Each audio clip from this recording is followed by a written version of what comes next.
So it appears that Virtual Console is coming to Switch after all, just not in the way that we've known it. Now, this isn't technically new news if you've paid close enough attention to things Nintendo has been saying this year.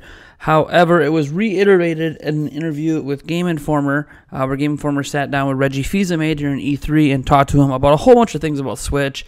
A little bit on 3DS, and then on the classic systems. And Reggie talked about how the plan this year seems to be that they're not going to bring out any more classic systems this year. It's just going to be the NES and SNES Classic, and they're going to push that all the way through holiday.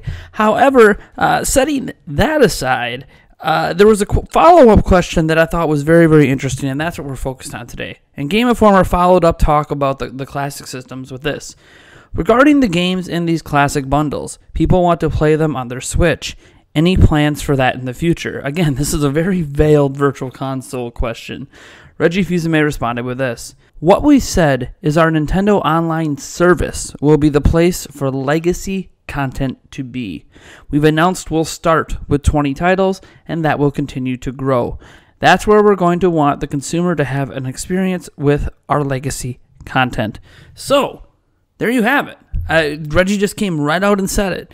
Their Nintendo Online service is where you're going to get to enjoy their legacy content. It's not just going to be the 20 NES titles. There's going to be more. We've known that for a while. They've hinted at also bringing SNES titles. There's probably going to be N64 and well, we hope GameCube titles. I wouldn't even mind them throwing some Wii ones up there if they don't plan to remaster them. But yeah, it sounds like this is where we can expect to get classic games. And what's interesting about this is this essentially turns the Nintendo Online system into something that Eric and I from the Nintendo Prime podcast discussed over a year ago. And that was the idea that Nintendo could take their Virtual Console and instead of doing it in the traditional state of selling individual titles, they could do a subscription-based service. The difference is that Nintendo tied it in with their paid online, which I didn't think they were going to do per se. I mean, we always knew some titles would be tied in with that online because they talked about adding online multiplayer and leaderboards and stuff, but we didn't know that practically every title would be. And at this point, it sounds like the Nintendo Online service is essentially that. So they've kind of doubled up on their online service. If you own a Switch, chances are you're going to be dipping into paying for online. And they basically guaranteed it through two methods. One is that to play online multiplayer games, you have to have a Nintendo Online an active Nintendo Online account for what it's like $3 a month or $20 a year, etc. Or if you really want to play Nintendo Classic games on the platform, you need to be subscribed to the Nintendo Online account. So they've kind of given two massive reasons to subscribe to it. And personally, I am totally on board with the subscription service for classic games. In fact, this does really massively increase the value of the Nintendo Online account. I pay $20 a year and I get access to continuous classic titles being added to the library. I am all about that. And if Nintendo gets millions upon millions upon millions of people subscribing to this, they're going to end up probably making more money overall than they did selling individual titles. Now, some people are still going to hate it because when you use a subscription service, you don't technically own the game that you're playing. So it's kind of like when you watch Netflix. Like I've been watching the latest season of Luke Cage recently, and reality is once my subscription is up with Netflix, I can't watch Luke Cage anymore, at least not legally. So that's kind of an issue some people have when it comes to subscription services. It's great that for $20, a year we'll have access to potentially hundreds and hundreds of titles, but once that subscription service is out, you can't just play, the one or three titles or so that you wanted to. Obviously, you can go buy a classic system if it's on there.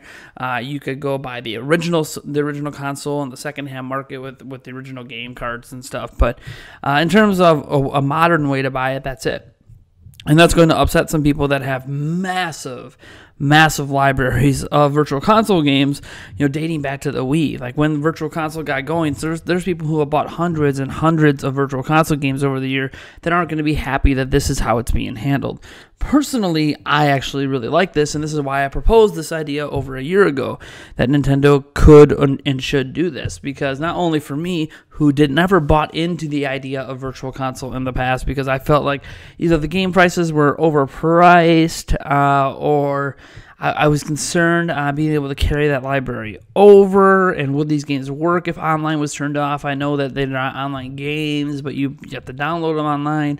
As someone who doesn't have a huge library of virtual console games, this is great. This is a budget way for me to enjoy a ton of classic games. It also makes me feel super, super okay that I have not picked up an NES or SNES Classic, because I guarantee all the games on the SNES and NES Classic are eventually going to be on this, this platform with an arguably superior way to play, at least for multiplayer purposes. So yeah, I'm very, very excited about the prospects here. And I hope that all of you guys are excited too, because this does mean that Nintendo does care about Virtual Console. What they don't care about is using the Virtual Console name. And I think this is a very smart move of them, because I feel like Virtual Console represents an era and a method of delivering classic content. Whereas with the Nintendo Online account system being this brand new thing we're paying for, they could start to segregate out that this is a totally different thing. It's kind of like when they discontinued Club Nintendo and then replaced it with My Nintendo. And it's weird because it basically works exactly the same. In fact, My Nintendo, until very recently, wasn't even directly integrated into the Switch. At least now it's integrated where you can transfer your gold coins into the eShop and use them for purchases. That's really nice. Regardless of if you think it's a fair value we're getting, it's still nice that they've integrated it that way. So I guess that's an advancement over Club Nintendo. But yeah, I gotta say, this is actually something that makes me very, very happy. I love the classic library of Nintendo games and third-party games that have been on Nintendo platforms. I'm not someone who technically goes back really and plays a lot of the classic library, but I'll be much more inclined if I have quick access to it all the time without having to buy individual titles. Like, as an example, if we do any sort of marathon of sorts, it's a lot easier for me to just have everything on one platform and grab games from the series and just go from there. Now, I am interested in how this is going to affect things like the Mega Man collections that have come out recently, if they start to include some of the old Mega Man games in there. But you know what? That's not a problem for me to worry about, and I don't even know if that's going to affect sales anyways, because there were some upgrades to those collections that aren't going to be present in the original form, including the fact that the original form of the games aren't in HD. That's kind of one big thing. But yeah, I don't know. I really want to know your guys' thoughts on this, because while this isn't really new news in that we've known these games were coming to the online service anyways, and Nintendo already hinted in the past that it was kind of a virtual console replacement, we now have Nintendo, Reggie Fils-Aime coming out and saying, like, hey, the online service is where legacy content's going to be, and they're starting with 20, they're going to continue to grow it, and that's going to be what we can expect for virtual console style delivery moving forward. Are you excited? Are you not excited? Why do you like it? Why do you dislike it? I think I went through some of the pros and cons already, but there's probably a much more out there I'm not even taking into consideration.